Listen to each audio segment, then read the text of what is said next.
Good morning, guys. Hello, how are you? How are you doing? Okay, we're gonna start today with a new experience with teaching and a new experience with learning. Before we start, please, you all guys, get your books, reading books, open the books, page number 248. Page number 248. Look at the picture. What do you see in the picture? Okay, you see a ball and broken glass of window. That's good.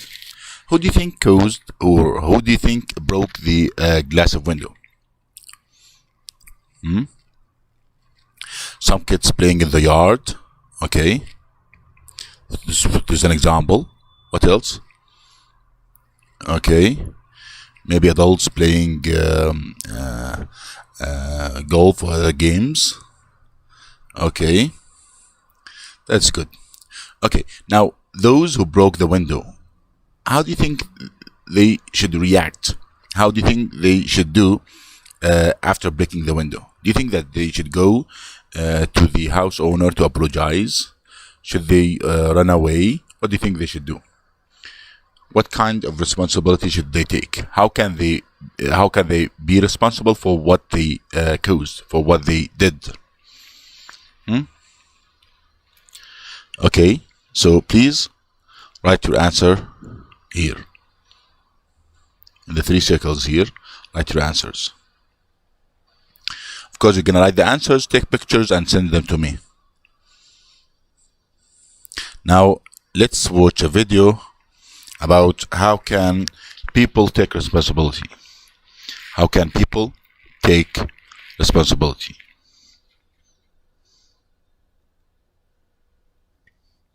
Taking responsibility. How can we take responsibility? Taking responsibility for your actions is an important part of sharing the world with other people. Accepting the blame for your mistakes is a good place to start, even if it seems like no one else does. Sometimes just being aware of your surroundings can be the key to showing consideration for others. Many times, you might not need to do anything more complicated than cleaning up after yourself. But making sure that people who need looking after stay out of harm's way is probably the best way to earn their trust and establish lifelong bonds. Okay, after the video, and we all watched how people tried to take responsibility, how they tried to show responsibility in their daily life. Now you saw how the boys needed to show responsibility just by accepting the blame. They need to accept the blame from the owner of the window,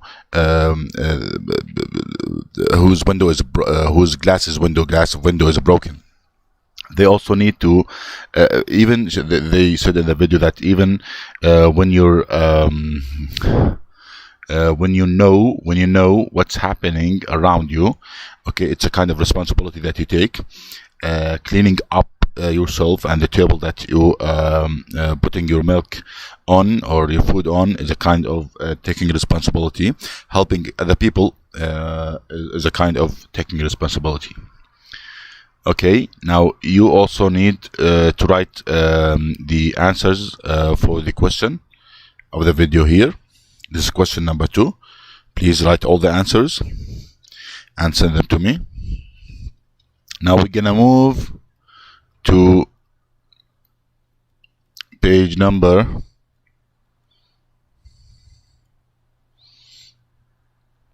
I think we don't have enough time, so because every video takes just 5 minutes, so I'm gonna remind you what you should do first. So you're gonna go to page number 248. You look at the picture and you answer the questions on page number 249. This is what we used to do every day. Then we're gonna move to next page. Prepare yourself, please, guys, to open your books, page number 250. Okay, as we used to do, please don't look at the words. Okay, it's better now to close the books. Close the books, please. Close the books and just look at the picture. Look at the photograph I display on the screen of the computer that you're using. Okay, look at the picture, please. What do you see in the picture? You see a teacher and her student. The student comes to school and she forgot to bring her pen with her. She has exam. She needs to do the exam and she forgot her pen. What do you think she's gonna do? Do you think that she's gonna go back home to bring her pen to do the exam? Do you think she has enough time? What do you think she's gonna do? Yes, Rayyan. Exactly. She's gonna borrow a pen from her friends, her partners. So as you see in the picture, this student borrows a pen from her teacher. Now let's read. Please listen.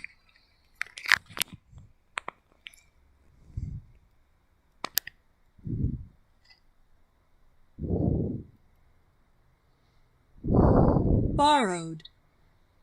Borrowed means used someone else's property and gave it back. Serena borrowed Mrs. Martinez's pencil. What did you borrow recently? So when you borrow something, you need to give it back to its owner. If you kept it with you, you're not borrowing it, you're taking it. Okay, you're owning it. Okay, so borrow, it means that you take something from someone and you give it back to him. So what did you borrow recently? What did you borrow recently? I'm gonna tell you about me first. Okay, I borrowed a pen from my son Suhaib. He gave me a pen. I used it for just 5 minutes and gave it back to him. Okay. Yes. What about you? Yes. Some of you borrowed sharpener from his brother. Some of you borrowed the book from his friends, etc. Okay. Thank you. Now let's move to the next one. Let's move to the next one.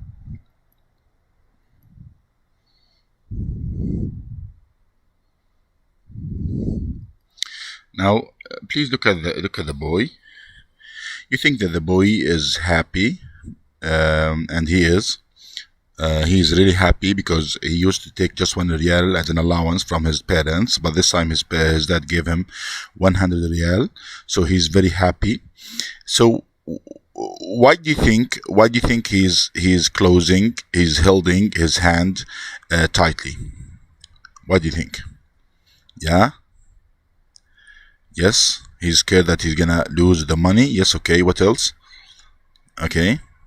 So when your dad gives you 500 riyals, for example, and you take it with you to school, how do you think you're gonna hold the money? Exactly. You're gonna clench your fist. Clench your fist is the same way the boy is holding his hand.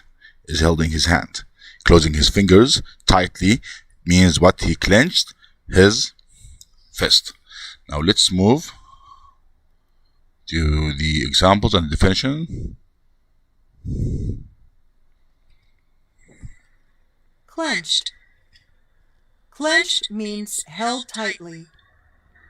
The boy clenched a small object in his fist. What can you clench in your fist? What can you clench you in your fist? Okay, a pen, a sharpener, a book. No, I think it's difficult to clench a book in our fist. It's really difficult. Okay, an eraser. Okay, it can be. Thank you. Now let's move to the next one.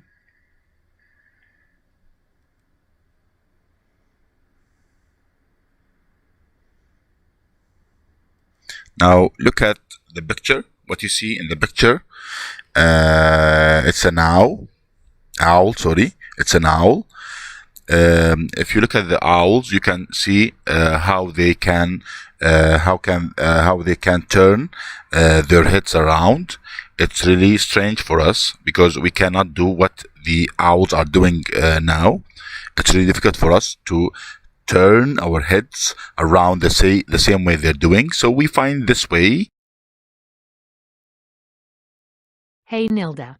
By now you're wondering, worrying, why I've seemed so weird this week. Not calling you, not texting, slipping silently past you in the hall at school, pretending to listen to music or checking my watch. Outside, with classes over, I've made a beeline for the bus. Other kids, eager to leave, hustle and rush, feeling free and gleeful, but not me. I hide behind my hair.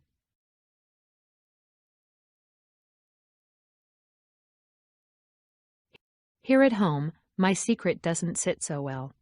Once you know what I did, you'll see red. I know I'm answerable to you. I have an obligation to make it right. So here's what happened. You think someone stole your camera. No, I borrowed it without asking, just to try it out, but then I lost it. I looked in the Laugh Loud cafeteria, the Echo Hollow gym, the bottom of my crammed and messy locker, the plastic couches in the teacher's lounge, and the shush-quiet aisles of the library. Every place I could think of, and it's gone. My fault. I'll give you my allowance for the next few months, but I wonder, can money mend a friendship? Rachel.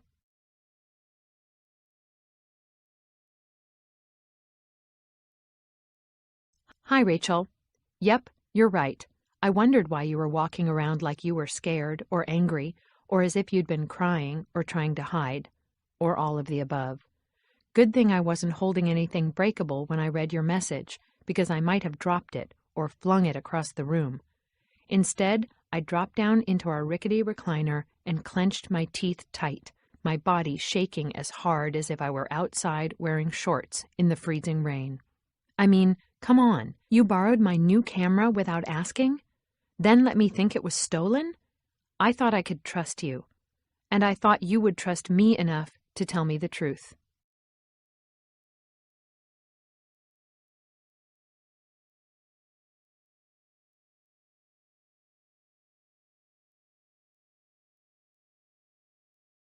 How long have we been friends? Since we were 5, that's how long. We may not see eye to eye at times, but we have always been honest with each other. Just so you know, I found my camera yesterday, stuck in a big box with some socks in the lost and found. Let's not blow this out of proportion. Maybe just treat it as water under the bridge. Start again, okay? Still friends? I hope so. I've got 2 tickets to Friday's concert, and I don't want to go by myself. Nilda. Lorene, intern. Hi, grade 6. Today we're reading Hey Nilda and Hi Rachel. These are 2 poems on page 294 to 297 in your Reading Writing Workshop textbook. This week's essential question is, how can we take responsibility? Now, these 2 poems that we're reading today, Hey Nilda and Hi Rachel, work together to show how people can take responsibility in their lives. Hey Nilda. So look here at these bubbles, right? So this seems that based on the photo also of Rachel sitting holding her phone, it seems these are text messages. Let's start reading. By now you're wondering, worrying why I've seemed so weird this week, not calling you, not texting. Slipping silently past you in the hall at school, pretending to listen to music or checking my watch. Outside, with classes over, I've made a beeline for the bus. Other kids, eager to leave, hustle and rush. Feeling free and gleeful. But not me, I hide behind my hair. Here at home, my secret doesn't sit so well. Once you know what I did, you'll see red. I know I'm answerable to you. I have an obligation to make it right. So here's what happened. You think someone stole your camera. No, I borrowed it without asking, just to try it out, but then I lost it. I looked in the Laugh Loud cafeteria, the Echo Hollow gym, the bottom of my crammed and messy locker, the plastic couches in the teacher's lounge, and the shush quiet aisles of the library. Every place I could think of. And it's gone. My fault. I'll give you my allowance for the next few months. But I wonder, can money mend a friendship? So can money fix a friendship? So what happened here? The speaker in this poem is she's at school, she's worried, feeling weird. She talks about slipping silently past you in the hall. So this shows that she is avoiding her friend. She is avoiding whoever she is talking to. And this is Nilda, right? Because here it says, Hey Nilda. So she's avoiding Nilda.